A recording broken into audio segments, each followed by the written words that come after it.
Hola, bienvenidos a esta nueva exploración. Hoy, la verdad, nos metemos con algo que suena, bueno, directamente imposible. Totalmente. Mariscos, peces, cultivados a escala industrial. ¿Dónde? En pleno Xinjiang, China. Ajá. Estamos hablando de una de las regiones más secas del planeta, lejos, lejísimos del mar. Ahí está el desierto de Taklamakan, el mar de la muerte, le dicen. El nombre ya lo dice todo. Y para que nos demos una idea, Urumqi, la capital, tiene el récord Guinness. Es la ciudad más alejada de cualquier costa. Del mundo. Así que sí, una paradoja total. Una contradicción andante, podríamos decir. Las fuentes que revisamos hoy son transcripciones de análisis en video. Vienen de espacios como Watop, El Tigre Sabio, dan distintas perspectivas sobre esto que parece, bueno, casi ciencia ficción. Sí, diferentes ángulos sobre el mismo fenómeno sorprendente. Y nuestra misión hoy es entender cómo están intentando esto, convertir un lugar tan hostil en un centro de acuicultura. Vamos a ver los métodos que reportan, los desafíos, que deben ser gigantescos, Imagínate. y los resultados que dicen estar logrando. Bueno, pues vamos a desentrañar esto. Dale, empecemos por ubicar bien la zona. Perfecto.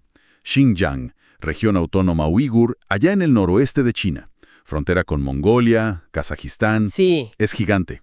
Más de 1,5 millones de kilómetros cuadrados. La octava división administrativa más grande del mundo, creo. una barbaridad de territorio. Pero, y aquí está el detalle, solo como el 9.7% se considera habitable. El resto o es desierto, como el Taklamakan, o son montañas altísimas. Exacto. Y el clima, pues árido. Extremo, precisamente. Y ahí está la contradicción que decías, ¿no? Porque a pesar de ser tan seco y tan lejos del mar, Xinjiang no es que no tenga agua. Tiene lagos importantes como el Bosten, el Ulungur, el Sairam. Ah, mira, Tiene ríos que bajan de los glaciares con buen caudal y muchos embalses. Si sumas todo, son como 5.500 kilómetros cuadrados de agua. no es poco. No, no es poco. Pero, y este es el gran pero, ¿qué tipo de agua? Mucha de esa agua y el suelo alrededor es salino-alcalina. Salino-alcalina, o sea, O sea, con mucha sal y muchos álcalis. Cerca del Taklamakan, por ejemplo, hay unas 286.000 hectáreas de estas aguas. Y tradicionalmente ese tipo de agua y suelo se consideraban inútiles, ni para agricultura ni para acuicultura convencional. Demasiado hostil para la vida como la conocemos, digamos. entiendo, un punto de partida complicadísimo. Y aún así, van y deciden meter millones de peces de mar, japutas, meros, camarones, cangrejos, en el desierto. Sí, suena a locura. Imagino el escepticismo al principio. Las fuentes hablan de los primeros pasos, liberar 100,000 alevines de peces marinos en estanques que crearon ahí, al borde del Taklamakan. Ajá. Y lo más loco es que reportan una supervivencia inicial del 99%. 99. Sí, es un dato que impacta mucho. ¿Cómo puede ser 99% en esas condiciones? Parece casi increíble. Es llamativo sin duda.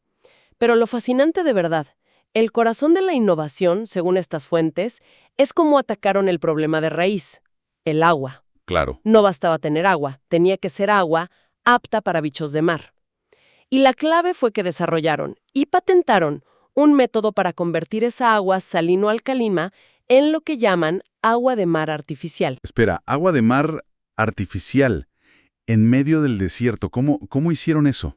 Pues implicó un montón de ciencia, experimentos en granjas como una llamada Honki y con apoyo, fíjate, de provincias costeras como Guangdong que saben de maricultura. Lógico, traer el know-how. Claro, básicamente analizaron al detalle qué tenía el agua local, ion por ion, y la compararon con el agua de mar. Vieron qué faltaba, qué sobraba, sobre todo iones de calcio, magnesio, potasio. Los elementos clave. Exacto, los oligoelementos esenciales. Y desarrollaron sistemas para añadir justo lo que faltaba en la proporción correcta, para equilibrar la química del agua y hacerla, no solo tolerable, sino ideal para la vida marina. Es ingeniería química a lo bestia. Sí, aplicada a una escala masiva. Y como decías, patentaron el proceso. O sea, es tecnología propia, desarrollada ahí. Impresionante. Resolvieron la química del agua. Ya eso es tremendo. Pero Xinjiang es más que agua rara. Es un clima desértico, sol que raja la tierra, diferencias de temperatura día-noche brutales. Uf, sí. Ujú. Y las tormentas de arena, ¿qué haces con eso? Son desafíos enormes, claro.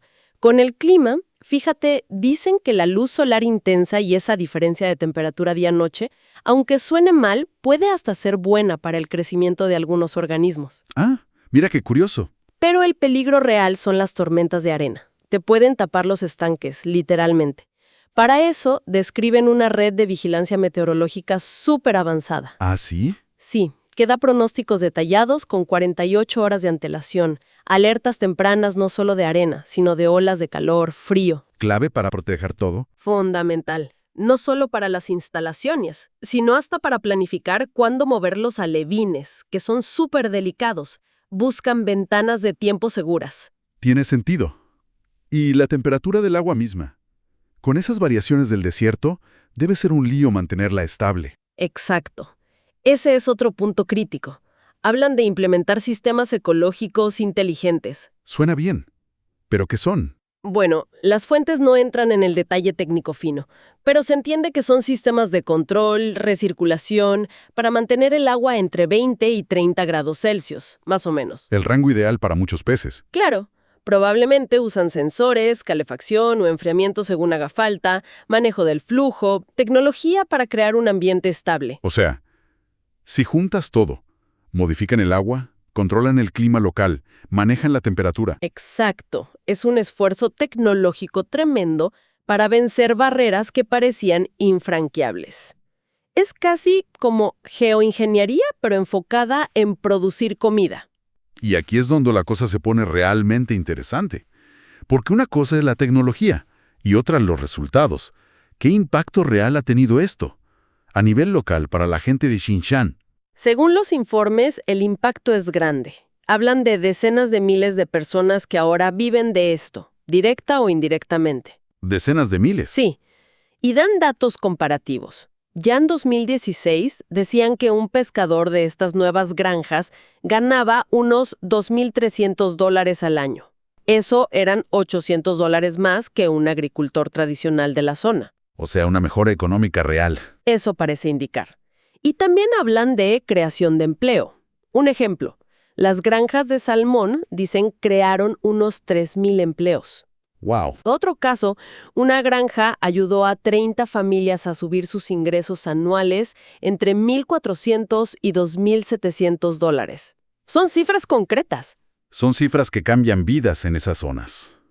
Y a nivel industria, ¿qué tan grande es esto en realidad? Los números de crecimiento que dan las fuentes son espectaculares, la verdad. Piensa que partieron de casi nada en este rubro marino. Claro. El volumen total de producción acuícola de Xinjiang pasó de 101,000 toneladas en 2010 a 163,000 en 2020 y 184,000 toneladas en 2023. ¿Casi el doble en una década? ¿En el desierto? Una locura. Impresionante.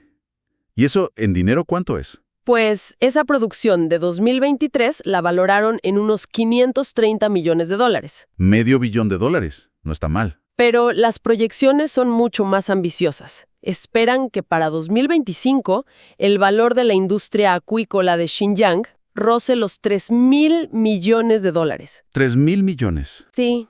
O sea, no es un crecimiento normal.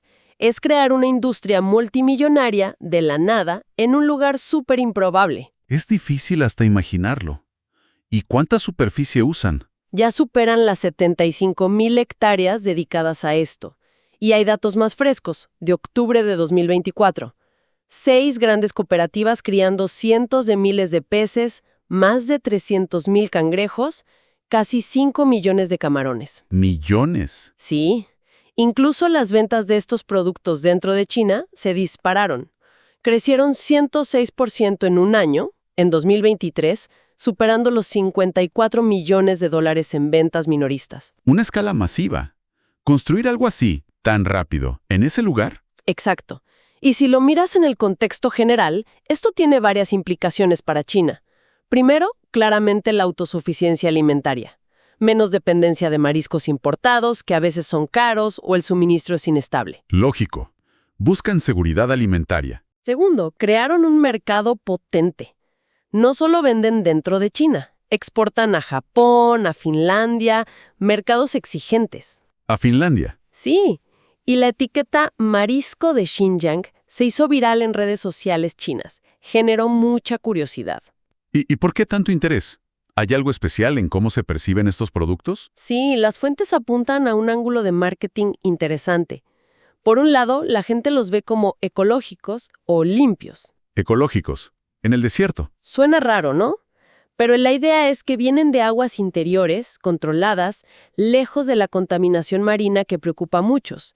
Mencionan específicamente el tema del agua de Fukushima en Japón. Ah, claro. Eso generó mucha preocupación en Asia. Exacto.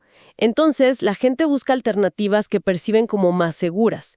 Y paradójicamente, el pescado del desierto se posiciona como más puro. ¡Qué ironía! Y mover todo eso, pescado fresco, desde el interior hasta la costa o al extranjero, debe ser una locura. Totalmente. Nada de esto funcionaría sin la inversión brutal en infraestructura que hizo China. Trenes de alta velocidad, aviones de carga, la cadena de frío, todo eso es clave. Para que llegue rápido y bien. Claro, permite que el producto llegue fresco a todo el país, incluso a ciudades costeras como Shanghái o Guangzhou. Es la imagen que comentan las fuentes. Gente que vive al lado del mar comiendo pescado, cultivado a miles de kilómetros, en el desierto. Es casi surrealista. Para que no suene tan abstracto, las fuentes dan ejemplos concretos. Hablan del lago Sairam, por ejemplo. Sí, el Sairam es un caso interesante. Es un lago alpino precioso, el más grande de ese tipo en Xinjiang. Ahí metieron, en el 98, un pez ruso de agua fría, el Coregonus peled. ¿Y funcionó? Al principio, casi un desastre. La supervivencia de los alevines era bajísima, 3%. Uf. Pero no se rindieron. Invirtieron $500,000 en el 2000 y años de investigación. Describen a los técnicos horas y horas con el microscopio tratando de entender cómo mejorar la incubación, la cría. Pura perseverancia. Total. Y lograron subir la supervivencia al 36%. Hoy ese lago produce más de 400 toneladas al año de ese pez, que es de alto valor. Un ejemplo de paciencia y ciencia. Y no solo peces raros, también mencionan la tilapia, que es más común. Cierto. Hay un caso de una granja que probó varias cosas y se quedó con la tilapia. ¿Por qué? Porque era rentable y relativamente fácil de manejar ahí. Pragmáticos. Sí. Ampliaron a 67 hectáreas de estanques, criaron 650,000 tilapias y dicen que facturaron más de $1 millón. O sea, la industria también busca nichos más masivos. Claro. Y mencionan otros lagos, como el Boston. En 2023 sacaron más de 4,000 toneladas de cangrejos de río, también camarones, salmón, y con plantas de procesamiento súper rápidas. En menos de 24 horas, el producto está listo. Has dicho salmón varias veces. Parece que le apuestan fuerte a eso. Definitivamente. Hay una empresa, Tianyun Organics, que sale mucho en las fuentes. Han invertido un montón en criar salmónidos, sobre todo trucha arcoíris, que venden como salmón. Ok. Dicen que tienen un sistema ecoamigable que hasta marcó un estándar nacional en China. Usan tecnología punta, robots submarinos para limpiar los tanques, sistemas de recirculación de agua. Para usar menos agua y controlar todo mejor. Exacto. Y la capacidad que tienen es enorme. Hablan de 40 millones de alevines y 12,000 toneladas de pescado al año. Tienen toda la cadena montada, desde la investigación hasta venderlo. Una operación muy seria. Muy seria. Y fíjate, aunque el boom es reciente, ya había un antecedente. La trucha arcoíris la metieron en Xinjiang por primera vez en los años 70, aunque a una escala mucho menor, claro. Ajá, mira, no partieron de cero absoluto con esa especie. Y siguen diversificando. Otras cosas. Sí, parece que no paran. En 2023 reportaron éxito criando camarón blanco sudamericano, el Peneus banamei, que es súper popular en todo el mundo. Ese se ve por todos lados. Y en 2024 empezaron pruebas con mero, que es un pescado de mar caro. También hablan de langostinos, abalones, hasta langostas. Parece que están probando todo lo que tenga valor y pueda adaptarse a ese mar artificial. Es como un laboratorio gigante. Algo así. Y eso plantea la pregunta, si puedes hacer agua de mar y controlar el ambiente así, ¿qué más se podría cultivar? Y la respuesta que dan las fuentes es, de nuevo, sorprendente. Perlas. Perlas. En el desierto. Eso sí que no me lo esperaba. Parece increíble, ¿verdad? Pero sí, empezaron a experimentar en 2022. Para 2023 ya hablaban de 2 millones de ostras perlíferas en cultivo. ¿2 millones? Sí, esperan empezar a vender las primeras perlas para la segunda mitad de 2025. Y aquí viene lo interesante. Especulan que el clima de Xinjiang, con ese sol fuerte y los cambios de temperatura día y noche, Ajá. podría hasta mejorar la calidad de las perlas, darles más brillo, mejor textura. Habrá que ver si es verdad, pero es una idea. ¡Guau! Sería un plus inesperado. ¿Y cómo meten las ostras en todo este sistema? ¿No compiten con los peces? Están pensando en un sistema simbiótico, integrado. La idea es, los desechos de los peces fertilizan plantas acuáticas. Esas plantas alimentan a las ostras, y las ostras, que filtran agua que da gusto, Limpian el agua para los peces. exacto, ayudarían a limpiar el agua, quizás bajando los costos de tratamiento de las piscifactorías. Sería un ciclo más cerrado, más eficiente. Una acuicultura integrada, como le llaman. Fascinante. Peces, mariscos, perlas. Pero según las fuentes, la cosa no acaba en el agua. También están haciendo cosas en tierra que antes era estéril. Correcto. Hay otro proyecto paralelo que es una pasada. El cultivo de arroz de mar. O arroz del desierto, le dicen también. ¿Arroz de mar? ¿Cómo es eso? No es que crezca en el mar, claro. Son variedades de arroz que llevan décadas desarrollando en China para que aguanten muchísima sal y alcalinidad en el suelo. Condiciones que matarían al arroz normal. Variedades súper resistentes. Exacto. Desde 2018 han puesto campos experimentales en tierras salino-alcalinas cerca del Taklamakan, algunas con hasta 17% de sal en el suelo. Una barbaridad. ¿Y crece? ¿Se puede cosechar arroz ahí? Pues los reportes dicen que sí, con técnicas de riego especiales para lavar un poco la sal de arriba, y usando estas variedades logran cosechas decentes. Hablan de 8.2 toneladas por hectárea en 2019, en pruebas. No está mal. Nada mal. Y lo más interesante, el propio cultivo, con el manejo del agua, parece que ayuda a bajar la salinidad del suelo poco a poco. O sea, no solo da comida, sino que podría estar recuperando tierras que se daban por perdidas. Eso es enorme a largo plazo. Sí, para 2023 calculaban que ya había unas 2.000 hectáreas de este arroz especial plantadas en esas tierras salinas de Xinjiang. Impresionante. Ahora, hay que poner todo esto en contexto con algo que vimos hace poco en las noticias. Esas inundaciones en el Taklamakan. Salieron videos virales en 2024, ¿no? De agua donde solo había arena. Sí, totalmente. Llamó mucho la atención. Parecía contradecir toda esta idea del desierto superárido. ¿Qué pasó ahí? ¿Tiene que ver con estos proyectos? Según los meteorólogos locales, que citan las fuentes, no tiene relación directa. Fue una combinación de factores climáticos, A ver, temperaturas muy altas y por mucho tiempo en las montañas de alrededor, como el Tian Shan, el Kunlun. Eso derritió un montón de nieve y hielo de los glaciares. el deshielo. Claro, y eso, sumado a algunas lluvias en la cuenca, hizo que los ríos que van a dar a la cuenca del Tarim, que rodea el desierto, crecieran muchísimo, y el agua se desbordó a las zonas bajas del Taklamakan. Entiendo. ¿Y es la primera vez? No es la primera vez. Ya pasó algo parecido, quizás no tan grande, en 2021 y 2022. Es algo que puede ocurrir. Ok. Entender el impacto real de esas inundaciones. Ver agua en el Mar de la Muerte es impactante, sí, pero el efecto en la fertilidad del desierto a largo plazo es mínimo o nulo. ¿Por qué? Por la evaporación. Es altísima en el Taklamakan, unos 3.000 milímetros al año, y llueven menos de 100. Así que esa agua superficial se va volando. Se seca enseguida. Y el suelo es arena, no retiene casi nada. Y lo más importante, la fuente de esa agua extra, los glaciares, se están reduciendo por el cambio climático. Cuando esos glaciares mermen de verdad, estas inundaciones esporádicas también se acabarán. O sea, son eventos temporales. Exacto.